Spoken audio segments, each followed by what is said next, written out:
Oh, see, I've already screwed it up, honey. Here we go.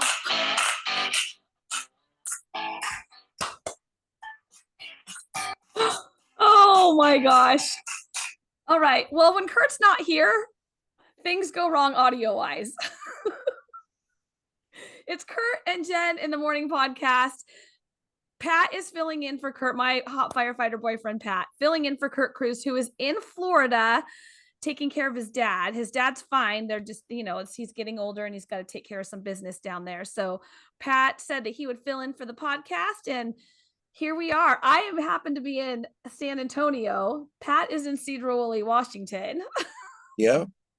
And here we are. I'm excited that you decided to fill in, honey. Thank you. Yeah, you're welcome. We got a packed show. Things that are coming up today. We've got made up societal rules that people think we should quit. And I have to say, I read through some of these. I'm like, I'm not so sure about that. We also have things that you should not. This is pertinent for me for, applying for some jobs lately. Things that you should not have on your resume, which I'm like, I wouldn't have a clue. Right.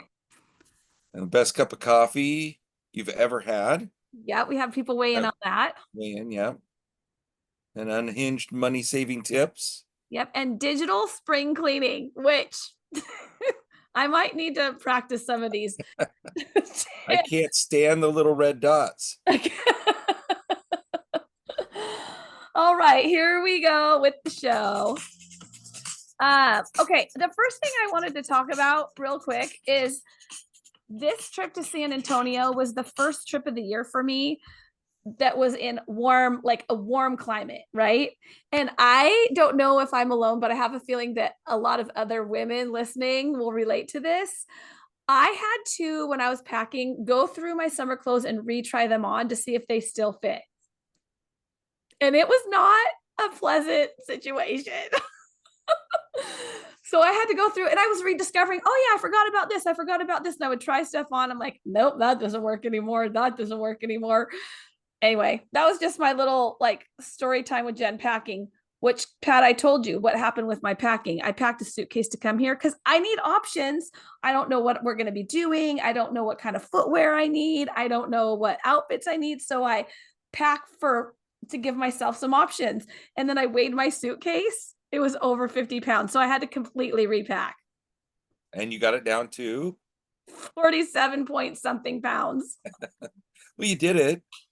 I didn't have the big suitcase anymore. I had to downsize. I borrowed your suitcase, honey. And then it worked. But I'm kind of curious what the pile looked like after, that you took out. Well, you're going to come stay at the house with Sailor and you're going to see the different suitcase sizes still sitting in the room and some of my clothes piled in my closet. There you go. That is all on that. I just wanted to share that because I feel like people could relate. Okay.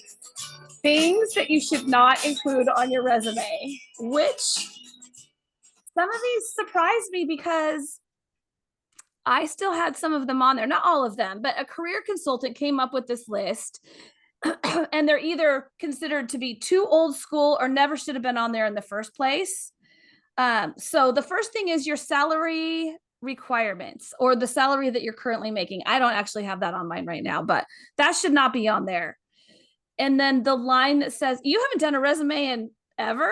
I was just going to say, I mean, if you looked at my resume, you'd probably just laugh and go, was this done by a high schooler? Because pretty much I was just out of high school by the time I did it. So because you went from you were doing machine, what do you call it? Machinist, straight into firefighting. And then the rest of your career has been firefighter and you haven't had to change jobs. No, I haven't wanted to.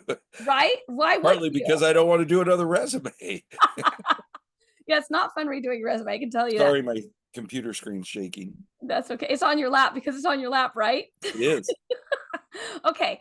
The line references available upon request. I actually have that on mine. I think it says you're just wasting real estate and your time. They know if they need your references, they'll ask. That's what she says. This expert. Bright colors or graphics should not be on your resume. Just straight ahead. The full URL. I never had that, by the way. Would you even know how to put graphics on there? Nope. Back then you didn't. I mean, you put it on fancy paper and you handed it in. Now I mean, I don't know if you've ever seen any resumes lately, but they can get super fancy. And I'm like, mine is not that. I think I have my name in like blue color just so it stands out from the rest. But Well, anyway, this says you don't need it, so you're I good. know. Just yeah, you should not. Oh, they need the full URL for your LinkedIn page. You just need the hyperlink. So you just put like you hyperlink, like if you put LinkedIn profile, you just hyperlink that and not put it in there. Your full home address, that used to be a thing. Oh yeah, I remember that. I was going to Okay. say the LinkedIn page, it wasn't around when I did my Well, of resume. course it wasn't. State, and city and state is the only thing you need. Don't use the same word over and over again. Like manage this, manage that, manage budgets, That's manage I people. think You got that's to be pretty common in any type of writing, isn't it? 100%. You shouldn't be using the same word in the, really, if you Yeah, can avoid it in the same paragraph, even. exactly. And then a third page. No, no, no. Really, you should try to keep it to one page if you can. But it should I not didn't be 3 pages long. I didn't have a lot of things to list, and even the things that I did have to list, they were not they were very oh, I don't know what's the word for it. Simple. Simple would be a very good word, I guess. It just out of high school, didn't have a whole lot. So, I was a Yeah. carver at the king's table, for a whole what, 9 months. They said if you've had more than 5 jobs or more, then 2 pages is acceptable because you kind of need that space to list all of those things. But try to keep it as short as possible. Simple and brief is the key. You found this one, Pat. This story is for you. Yeah. Well, I actually, it's think for me, right? well, yeah, I was gonna say I think we finally found you a way to go hiking that you would enjoy more. Okay, tell me more. Well, a lot of mall, hotel, airports have escalators, so you don't need to bother with the stairs. And Yeah. well, now China's taken the next step to that. And when it comes to mountain climbing, several mountains in China are having escalators added to the side, so people with mobility issues, older folks, and lazy people, quote unquote, can get to the top and see the view without having to hike them. I mean, I totally get it with the older folks and people with disabilities and stuff like that. I mean, because they wouldn't be able to see that sort of stuff, but it should be limited to them and whoever's with them. How do you? That's funny. I like it. Well, I'm thinking to myself that I don't know if that'd fly in the United States because I mean, they don't want to disturb and add all these things to the nature look, you start adding escalators and boy, you start changing the look of the You whole know mountain. what? You're right about that because I actually did see a picture of this and it you're right. It disturbs it looks more industrial and not natural. Yeah, I mean, I guess if you could go up one side of the mountain that isn't a good view and get to where you can see the view, maybe then, it wouldn't be like when you look at let's just say Mount Rushmore, for instance. If there was an escalator in view of Mount Rushmore, it would not look the same, Right. right? You But have if to they go could back. come up the backside and then you could be up top and it wouldn't disturb the view for most people, then you know, I you get what wouldn't you're even know. I get what you're saying on that. Do people climb? I mean, because the beauty of Mount Rushmore is from a like so that you're looking at the face of it, right? Yeah, I don't think people climb Mount Rushmore, but I'm just saying I see. a Yeah. view of something. Like if Aesthetically, you're looking at the beautiful view of a mountain, you don't want it disrupted by an escalator. But if you could take it up the backside where nobody really that really sounded wrong, by the way. But if you this is why I love sorry, you so much. but if you could take it and go up around the back and be able to come up top from there, escalators are out of view, and then most people who are approaching the mountain won't see it. you know, Yeah, but for Mount Rainier, let's take Mount Rainier in this area, in the Seattle area or Washington, for example. Where would you put escalators? Because I feel like you get the view of Mount Rainier from all sides. yeah, it would be something to, it would really depend on the mountain, right? I mean, I don't, and I You're don't right. know. Well, we're never doing that in Washington, especially. Oh, it's never going to happen in Washington and probably never in the United States. I mean, they Hmm. do certain things for, disabilities and stuff like that, but Interesting. Okay. Well, thanks for that, honey. So I yeah, just be one of the lazy ones that would go up because I'm not old enough to be considered elderly. it says here that the escalators are very intimidating, I guess, for people. So Oh, yeah. that might be another thing that, Because they're big. They're big. They're like they go up. well, yeah, that's what they're supposed to do. All right. Thanks, honey. All right. Here we go. Okay. These are made up in, I'm going to air quote, made up um societal rules that people think we should quit. So a lot of it is, I feel like, the Emily Post etiquette things that people are saying should be thrown out the door. This is something that was on BuzzFeed kind of put it out to its readers, and they came up with this list. So here they are, and you can weigh in on these, Pat. No double texting rule. Some people think it's too much to send someone multiple texts in a row, even if they think of something after they had already sent one. I don't follow that rule at all. No, you don't. I would say, a couple texts are fine. And by the third one, Carl and I always joke, by the third text, we just call each other because it's like, it's time to just talk at that point. Well, right. But you're probably saying this because with you, if you're at work, my mind, I should probably just keep a list, but I'm like, okay, let's remember to talk about this. Oh my gosh, I forgot about this. And I can't talk to you. Not always, no. Make a Yeah. list, Jen. Make a list. Okay, why would they say throw this out the door? Respect your elders.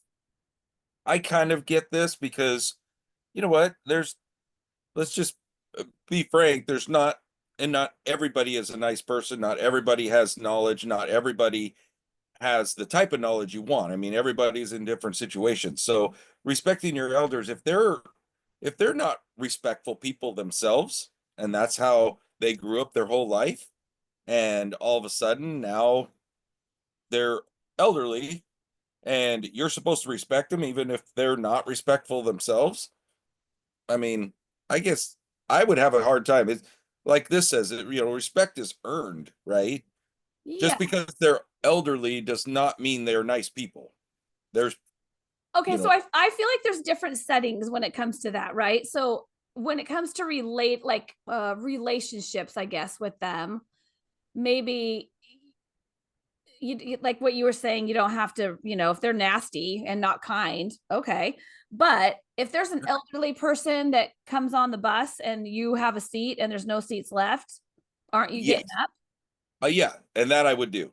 And Oh, and you don't know them, so they may not be the most respectful people, and maybe they don't deserve it, but you know what? Doesn't hurt. right. Okay. Uh, Here's another one. Expecting people working in food service to always be happy. They say it's an exhausting, thankless, and stressful job that doesn't pay enough. Well, I'm thinking you're in the service field. I mean, that's kind of your job is to be, at least you don't necessarily need to be overly, but be courteous, be kind, and do your job, right? If you Well, don't like, if you don't like it, then find another job. if you want to be nasty, go work at what's that restaurant in Vegas that we went to where they were so mean but that's their shtick. That's their stick, yeah. And or go to the soup kitchen. What is that? The no soup for you, you know? That's the thing about it, because you're also representing someone's brand, right? So if you're the owner of the restaurant, you certainly don't want people that are like that working. No, and that's the thing. It's like me as a firefighter. I can't say or do things that I necessarily would want to say or do. I have to be happy or at least be kind to all the patients, even if, going back to the elderly thing, even if they're not elderly, a lot of people aren't very Nice. nice that we deal with. Mm. I mean, there are a lot that are, but there are some who aren't, and I can't just say, hey, take care of yourself. We're out. Yeah. I got to keep doing my job. Let's roll through a couple more of these. Women that women should be polite and be considered ladylike, because men are never held to those standards. I think that you get to, I think that yeah, should be thrown out the door, and you can decide how you want to represent yourself. Yeah, and I guess, yeah. I think that is a little bit old as far as the thinking on that. I mean, you know, years and years ago, I would say that was true, maybe, 40 years ago, 50 years ago, but now it's like, hey, we're all out there doing the same thing, doing sometimes side by side. I've never been accused of being a lady, that's for sure. Oh, yes, you are. Oh, really not that much. Okay, it should be acceptable to respectfully decline gifts. Why do I have to pretend to like something, take it home, and save to regift later? Ooh. Mm. I don't like that one. I think that's Yeah, rude. I mean, if you don't, yeah, I don't know. If you don't like it, that's one thing, but at least it's the thought that counts, right? And that's what you should be thankful for. what are you gonna do? Give it back to that? Is so Yeah. crappy. Yeah, that I wouldn't like that either. Okay, you can't eat in front of your friends unless they are eating too. I would agree with that. If you're hungry, eat.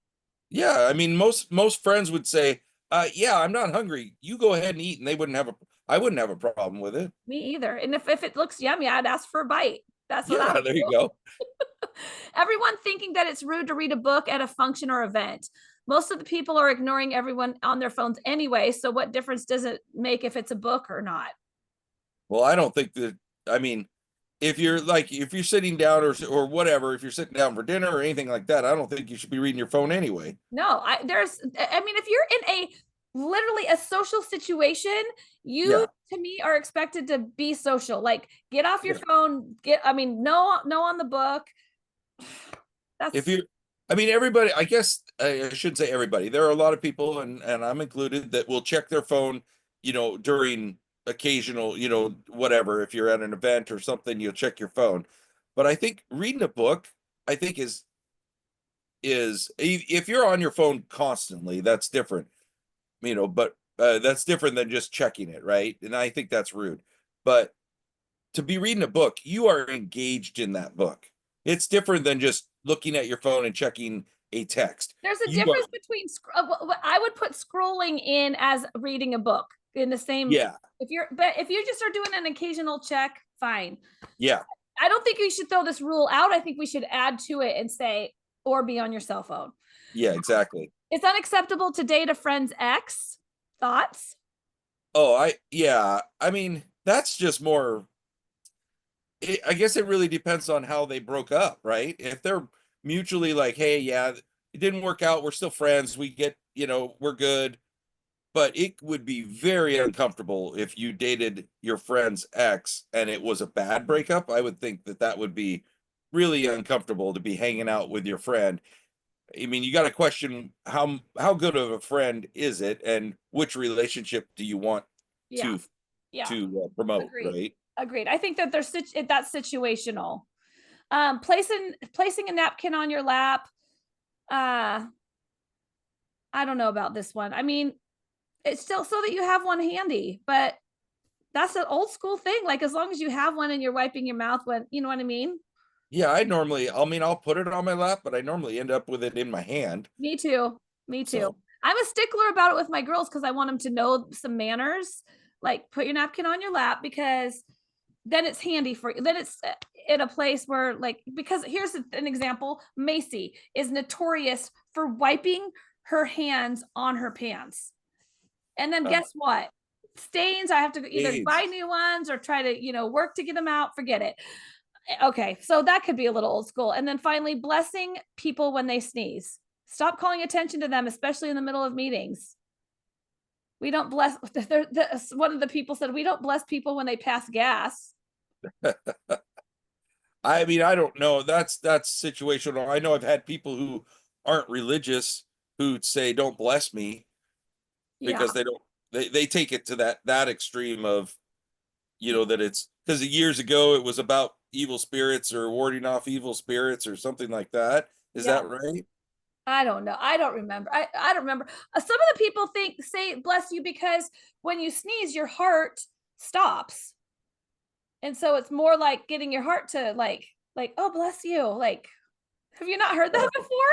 No, I heard it was mainly that years ago they thought if you sneezed, you opened yourself up to evil spirits to enter. And so when you say bless you, you're casting out those evil I spirits. I feel like I need to do some research on that one. Yeah, Dang it. yeah. Okay. Well, there's some of the old school societal rules that people think should be thrown out the door. You can decide for yourself. All right. Our I question don't our question of the day. This is all up your alley, Pat. Yeah, did you I don't know if that music's coming through because it's blanking out even on your end, even when I'm not talking. It is. Yeah, did you hit your little button to I'm trying to play. Dang it. This is part of our problem. So you're hearing no music at all? I'm hearing just little snippets of Okay, sorry. even when I'm not talking. You know what? I'm skipping the music. We're skipping music. There I've you been trying go. to play music in between our bits like Kurt always does. Not doing it anymore. We're skipping that. We were trying before we hit record on this podcast. Pat and I had been going back and forth for probably 30 minutes trying to figure out the audio and trying to get the music to play. And we thought we figured it out, and clearly we have not. So my apologies. Technology, isn't it great? This is a little rough. It's a little rough that you're the people listening are going to be like, why is there so much silence? And most people will go, "Oh, no big deal." On my end, I'm hearing this great music, this great, what Kurt calls bumper music in between each little bit we got going. Okay. Yeah. New subject. There you go. See, you do that. Yeah, you can do that. I hear that loud and clear. Oh, geez. Okay. What's the best cup of coffee you've ever had? And I love the answers. And this is exactly what I was hoping for, because some people interpret it as this is the place I go for the best cup of coffee. And other people are like, this is how I enjoy the best cup of coffee. Like it's more locational versus, oh, I go to, like for me, I'm like, the best cup of coffee is Pioneer Coffee, right? I love Yeah, Pioneer Coffee in Cle Elum. yeah. And if I had to pick a time and a place, it would have been our second date.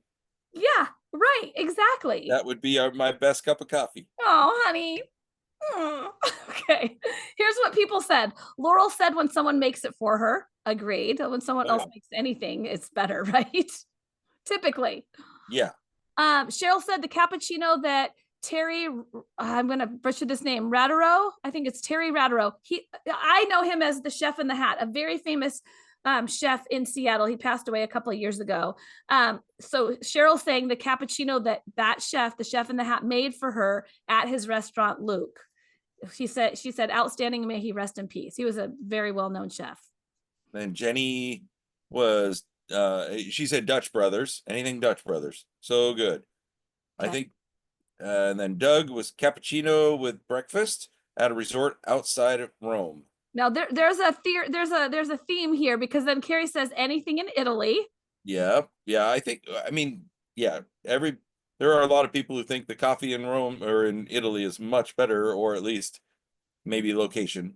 Yeah, I think there's something about the location when you're sipping a cup of coffee or a doppio or a cappuccino in Italy on the sidewalk of a cafe, that it doesn't matter what the coffee actually tastes like. It's exponentially better because you're in Italy. Well, and that's funny because Becky here says coffee is best when the location is good, like relaxing on a cruise ship, drinking coffee and looking at an Alaskan glacier. Oh, so okay. Yeah, I agree. Yeah. Recently I've been having vanilla cold brew with cold foam at Starbucks. I love it. So Cindy, different direction. Yep. And then Phil. Oh, Phil's got a story here. You want to read it or you want me to? I can. So Phil is Carrie and Randy. You guys, if you've listened a long time to the podcast, you've heard about them. They're very close friends, and their family gets involved in the podcast as well by responding to the questions. And so Phil is Carrie's dad. And she said, Carrie and I went to the Grand Canyon and he passed out eating buffalo steak. I don't know what the circumstances were, but he woke up looking at a ceiling of the dining room. He began throwing up and the paramedics had to come, more throwing up. And the next morning he was starving. So the best cup of coffee he ever had was when he woke up that morning and got some coffee. There you go. Then Jan Pegasus Coffee on Bainbridge Island. I've never had that. We should do it. I've never had it either. Maybe that's a road trip. Cheryl said my Facebook memories, just had a picture of it a couple days ago. It was in a little family-owned cafe in Perugia, Italy. I don't know that one. Am I saying that right? I'm probably not. No idea. I'm going to let you go with that. Well, okay, a little family-owned cafe in Italy, espresso with the most amazing homemade whipped cream. I dream about that coffee. Okay. Yeah. I might have to reach out to Cheryl and find out where that was so we can go. Yeah. This one's yours. Oh, that's right. Dorothy said having a cafezio, which is like a well, we call it a doppio, but it's like a straight espresso shot, but it's made with Brazilian coffee and it's typically sweetened. I looked it up. A cafezio with her brother at a cafe on the island of my birth, which is Terceira and Zoros or Azores. Yeah, I told you I was looking to let you butcher that one, not me. Terceira. It's in Brazil. It's an island in Brazil. And it was her birthplace. So that's pretty special having it with her brother. And then Lane, Spanish coffee. Hubbard's Hubbard's restaurant in Portland, Oregon. Definitely a post dessert must. Okay. All right, Lane. Yeah. Perfect. Okay. Diddle-a-dip. There it is. Music. That's great transition there. Okay, so here's will hot dog towers be the big barbecue trend this summer? I had never heard of them. Hot dog towers? That's what it says, hot dog towers. Fox News just did a big story on how restaurants are offering them instead of the seafood towers because seafood is expensive and times are getting tough. So you take a multi-tier serving platter and put different types of hot dogs around it, and all levels can be like 3 levels can be hot dogs, and you can use one for fries and the top tier for condiments. Okay, that's going fancy with the hot dogs. Yeah, and it says don't just throw them on there. It's all about presentation, right? Well, of course it is. So there's a place in South Carolina called Sir Wieners that's doing this, that's taking responsibility for this trend and just upscaling the hot dog. Yeah, well, I mean, it's been around for a while, so it's the owner of Sir Wiener says people love it because it's over the top and the perfect mix of ridiculous and delicious. Okay, I have to tell you that we were referencing our friend Carrie. Carrie and Randy do happy hours every Friday night in their driveway. They've done it since COVID. And she sent this out to a group of us that attend regularly and said, is anyone going to do this so that we can try it at happy hour? And it was this social video of this gal that took a bundt cake pan, took raw hot dogs, lined it around the bundt cake pan, poured in this mixture of, excuse me, half part pickle juice, half part water, poured it at the bottom of the pan, added in pickles, added in onions. Oh, but wait, before that, she added in gelatin to that liquid mixture, threw in pickles, onions, and jalapenos, and then put it in the refrigerator for it to set as Jell-O, turned it upside down, and then cut it and put it in hot dog buns. Okay. Are you in or out? Because I was like, puke. I'm not gonna yuck someone's yum, as you like to say. I am. I'm going to. That's freaking foulness, honey. Yeah, that does not sound like the hot dogs aren't even cooked, which I know hot dogs don't need to be cooked to be consumed, but still, you're eating cold hot dogs that are in gelatin, pickle juice, and I love pickles even. No. There's your music. There you go. So smooth with these transitions. Yeah. Does a man feel more confident in a suit? Pat, I'm glad you're doing this with me. What do you feel more confident when you're wearing a suit? I think so. I don't wear one every day, obviously. So, it's kind of like just feeling a little bit dressed up and a little snazzier. Dapper, yeah. Yeah. Fewer jobs are obviously requiring men to wear suits regularly, but they're gaining in comfort, like they're making them a little more comfortable to wear, the fashion industry. But it says they may be losing self-esteem. I don't know why that is. According to research, the average man feels 67% more confident when sporting their best suit or tuxedo. That doesn't mean they're confident about dressing themselves, though. About 20% of men admit they're not confident about their ability to tie a necktie. Thoughts? Well, I mean, yeah, I tie my own, and I can tie one. Is it the best? Not probably not, probably not. But but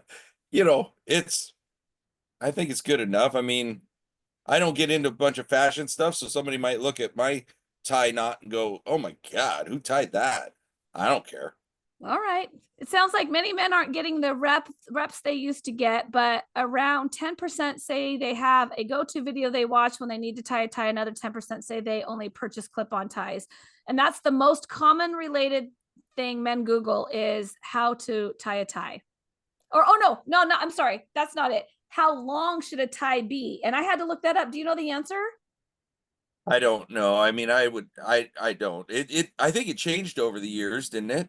I don't Like, I don't I know. know with the width of the tie changed, The width of the tie changed for sure. They but say not that like, it should end at your belt line, at your waistline, right where your okay.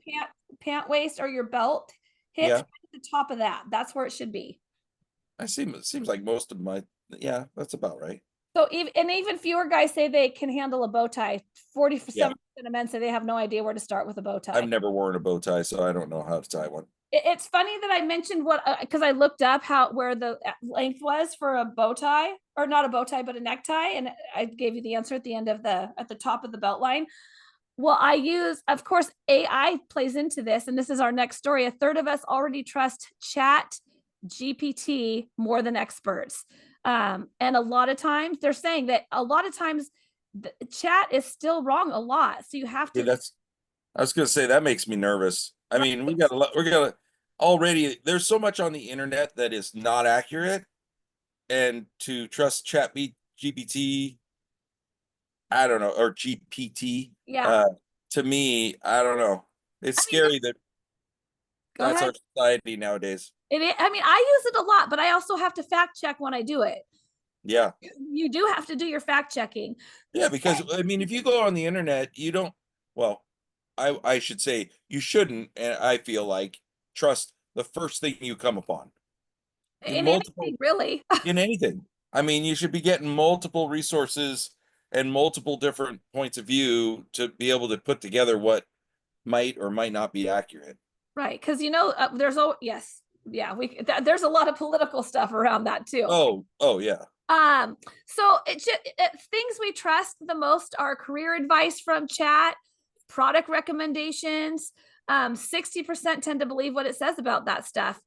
What we don't trust with it yet, though, is medical advice and legal advice. It's funny because I got an MRI done on my shoulder, and as soon as I got the results, I copied it, pasted it into chat, and said, "Tell me what this means."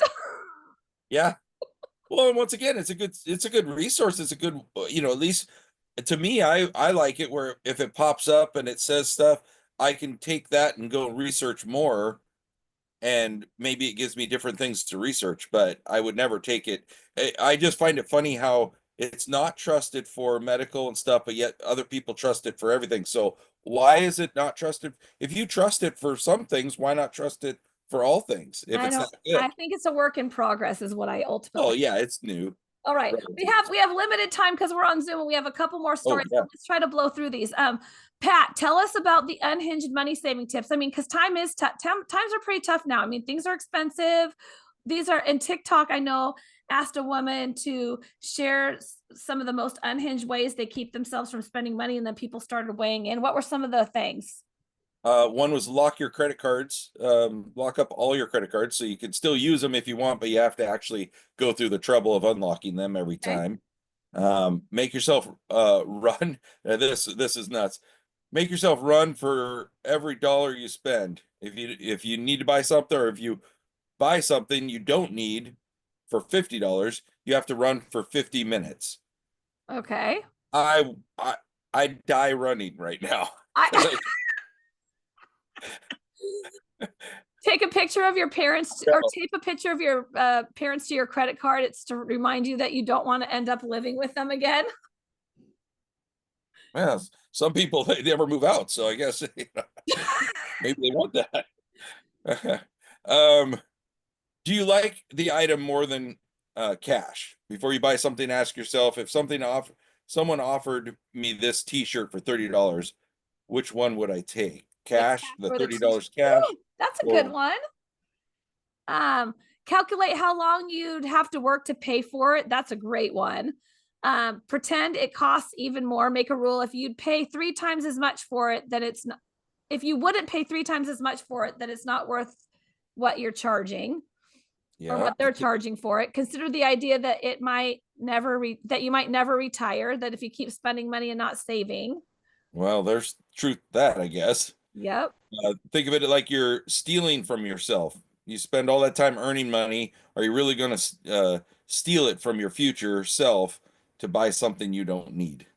You can boycott everything. Find reasons to boycott many companies as you can. I don't love that one. I like to support company, and then start binge watching Hoarders, and you never buy anything again. That's hilarious. Well, you're okay buying stuff as long as you get rid of stuff too. Yeah, it's something in, something out. Yeah, there's Yeah. that rule. Okay, there's one last story that I wanted to get to before our question, and we've got to blow through it, but I wanted to get to it because we teased it. Digital spring cleaning.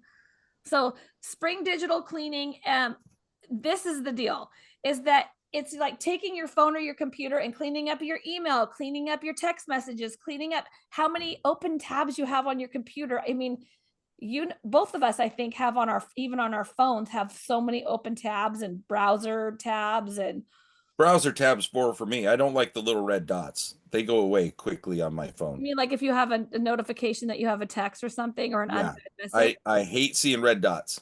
It's amazing. They were saying that the average person has 1,044 unread emails on their phone or computer, 12 unread text messages, 15 open browser tabs. I blow that right out of the water. Yeah, I do that one. And then on your phone, on your smartphones, the apps that you have, there's probably at least nine that you don't even use. So I have way more than that. yeah, I need to probably do a little of that. Anyway, I just never know when I might need it. right? It's just a little reminder to maybe, think about cleaning up. If you're looking to clean up things in your life, maybe your phone and your computer as was one to do. Okay, that brings us to our question of the day. And our question of the day, which I'll post on the CURT Jen in the Morning Facebook page, as well as my personal Facebook page, Jen Pirak, is the weirdest thing on your bucket list. So we'll talk about that on our new episode that we'll have on Friday. What's the weirdest thing on your bucket list? There you go. Pat, thank you for being on the podcast today. I always love having you. You're welcome. You're awesome. I love you so much. I love you. Like I said, we'll be back Friday with a new episode. I think my friend Carrie, who I'm staying with in San Antonio, is going to co-host with me because you're going to be working your firefighter shift. And as we always say, I wish I could play our closing music. Have a great day. Make good choices. Find joy. Spread kindness. And laugh because it's good for the soul. And we hope you have an awesome day. Thanks for letting us be part of your world. Have a good one.